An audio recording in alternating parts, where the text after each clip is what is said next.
இனிய தமிழ் சொந்தங்களுக்கு எனது காலை வணக்கம்.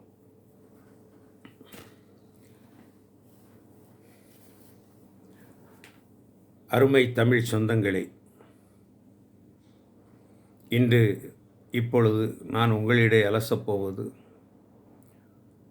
ஊழலின் ஊற்றுக்கண் என்று சொல்வார்களே, அதனை பற்றித்தான். அதாவது ஊழல் எங்கே ஆரம்பித்தது, எப்போது ஆரம்பித்தது? ஊழல் என்பது மன்னர்கள் காலத்திலேயே இருந்து வந்திருக்கிறது என்பதை நாம் அறிவோம். மன்னர்கள் காலத்தில் மட்டுமல்ல, ஆங்கிலேயர்கள் காலத்தில் அது இருந்தது, இல்லை என மறுக்கவில்லை. ஆனால் அவையெல்லாம் அவ்வப்பொழுது கட்டுப்பாட்டுக்குள் வைக்கப்பட்டது. ஆனால் இது வளர்க்கப்பட்டது எப்பொழுது? இந்த ஊழல் என்பது விருட்சமாக வளர்ந்தது எப்பொழுது? உங்களுக்கு தெரியும், 1969க்கு பின் தான். ஏன் 67ஐ சொல்லவில்லை என்றால், 67 பேரறிஞர் அண்ணா அவர்கள் ஆண்ட காலம். 67 முதல் 69 வரை அவர் ஆண்டார், பிப்ரவரி மாதம் வரை. அதன் பின் திருவாளர் கருணாநிதி அவர்கள் முதல்வராக பதவியேற்ற பின் இது உரம் போட்டு வளர்க்கப்பட்டது என்றால் அது மிகையல்ல. இதைத்தான் மறைந்த துக்ளக் ஆசிரியர் அடிக்கடி சொல்லுவார், ஊழலின் ஊற்றுக்கண் திமுக என்பார். 100க்கு 100% அது உண்மை. எதை தொட்டாலும் ஊழல். அவரது தலைமையிலான ஆட்சியின் மீது நீங்களெல்லாம் கேள்விப்பட்டிருப்பீர்கள். சர்க்காரியா கமிஷன் என்ற ஒரு கமிஷன் அமைக்கப்பட்டது 1972. அந்த கமிஷன் அறிக்கையில் என்ன கூறினார்கள் என்பது உங்களுக்கு நினைவிருக்கலாம் சிலருக்கு. விஞ்ஞான ரீதியாக கொள்ளை நடந்திருக்கிறது, எங்களால் கண்டுபிடிக்க முடியவில்லை என்றுதான் கையை விரித்தார்கள். ஆனால் கொள்ளை நடந்திருக்கிறது. எப்படி என்று அது நகைச்சுவையாக சொல்வார்கள். சர்க்கரை எங்கே என்று கேட்டால் எறும்பு தின்று விட்டது என்று சொன்னாராம். சரி, அதை அடைத்து கொண்டு வந்த கோணிப்பை எங்கே என்று கேட்டால் கரையான் அரித்து விட்டது என்று சூசகமாக நாவன்மையால் பதிலளித்ததாக பெருமையோடு திமுகவினர் சொல்வார்கள். அருமை தமிழ் சொந்தங்களே, இதில் என்ன பெருமை இருக்கிறது? செய்வது திருட்டு. திருட்டில் ஒரு பெருமையா? கொஞ்சம் யோசித்து பாருங்கள். நாணயம் இருந்தால் எதையும் செய்யலாமா? நாவன்மை மிக்கவர்கள் எதையும் பேசலாமா? தியாகத்துக்கு மதிப்பு எங்கே போனது? தியாகத்தை குற்றவாளி கூண்டில் நிறுத்தியவர் தானே இவர். பெருந்தலைவர் 8 கோடி ரூபாய் ஆந்திரா வங்கியில் போட்டியிருக்கிறார் என்று சொன்னவர் தானே, மனச்சாட்சியே இல்லாமல் சொன்னவர் தானே இவர். இந்த கருணாநிதி அவர் வளர்த்த திராவிட முன்னேற்ற கழகம் எப்படி இருக்கும்? சற்று யோசித்து பாருங்கள்.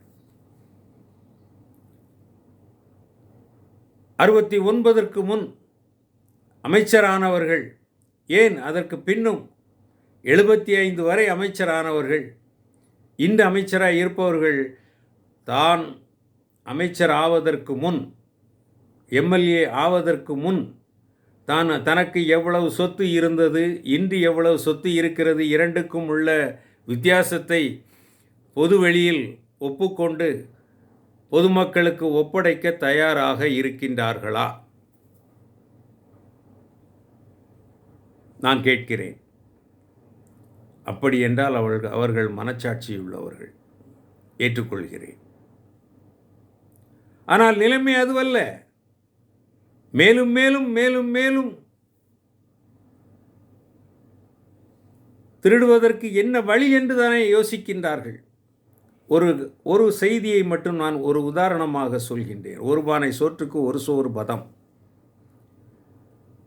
ஒரு கட்டடம் 3000 சதுர அடியில் கட்டப்படுகிறது. நன்கு சிந்தித்து பாருங்களேன் எனதருமை தமிழ் சொந்தங்களே. 3000 சதுரடியில் ஒரு கட்டடம், அரசு கட்டடம் கட்டப்படுகிறது. அதற்கு ஏலத்தொகையாக வழங்கப்பட்டிருக்கிற தொகை, டெண்டர் இட்ட தொகை 2,37,00,000. 2,37,00,000. சற்று யோசித்து பாருங்கள். இன்று ஒரு சதுர அடி நல்ல மார்பிள், கிரானைட் எல்லாமே போட்டு கட்டுவதற்கு ஒரு வீடு கட்டுவதாக இருந்தால் எவ்வளவு அதிகபட்சம் செலவழியும் சொல்லுங்கள். ஒரு சதுர அடிக்கு 2,000 முதல் 2,500 வரை தான் அதிகபட்சம் செலவழியும். ஆனால் இங்கு வழங்கப்பட்டிருக்கும் தொகை எவ்வளவு பாருங்கள்.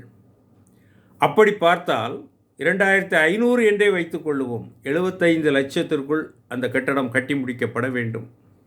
ஆனால் அதற்கு இடப்பட்ட டெண்டர் 3 மடங்கு. யார் பணம்? இதில் யார் யாருக்கெல்லாம் கமிஷன் போகிறது? சற்று சிந்தித்து பாருங்கள். இப்படி அரசு பணம் செலவழிக்கப்பட்டால் இந்த தமிழக அரசு என்று முன்னேறும், என்று இந்த கடத்தினை அடைக்க முடியும்? சுமார் 10 லட்சம் கோடி கடனை என்று அடைப்பது? ஒரு ஆண்டுக்கு சென்ற ஆண்டு பட்ஜெட்டை பார்த்தால் 47,000 கோடி மட்டும்தான் நிலையான செலவுகளுக்கு என்று சொல்லப்படுகின்ற கேபிட்டல் எக்ஸ்பெண்டிச்சருக்கு செலவு பண்ணப்பட்டிருக்கிறது. அப்படி என்றால் மீதி பணம் வரவுக்கும் செலவுக்கும் இலவசங்களுக்கும் செலவிடப்படுகிறது. 1 லட்சம் கோடி கடன் வாங்கப்படுகிறது. கடன் வாங்கி அது மீண்டும் கொள்ளையடிக்கப்படுகிறது. சற்று யோசித்து பாருங்கள் எனதருமை தமிழ் சொந்தங்களே. இப்படிப்பட்ட நிலைமை தொடர வேண்டுமா? இதனால்தான் அன்று சொன்னபடி ஊழலின் ஊற்றுக்கண் திராவிட முன்னேற்றக் கழகம் என்று சொன்னார். அது முற்றிலும் உண்மை. அந்த கருத்தை நீங்கள் உள்வாங்கிக் கொண்டு